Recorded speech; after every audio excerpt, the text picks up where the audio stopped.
வா. மத்தியானம் லஞ்சுக்கு என்ன செஞ்சுட்டு இருக்கிறீங்க?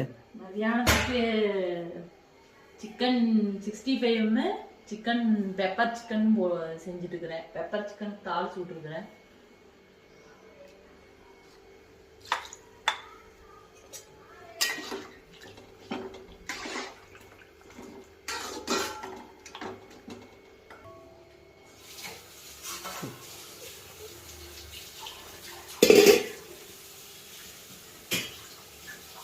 எங்கள் வீட்டில் இன்னைக்கு லஞ்சுக்கு Sunday special chicken 65 pepper chicken செஞ்சுட்ருக்குறோம். உங்கள் வீட்டில் என்னென்னு கமெண்ட் பண்ணுங்கள் ஃப்ரெண்ட்ஸ். Bye friends.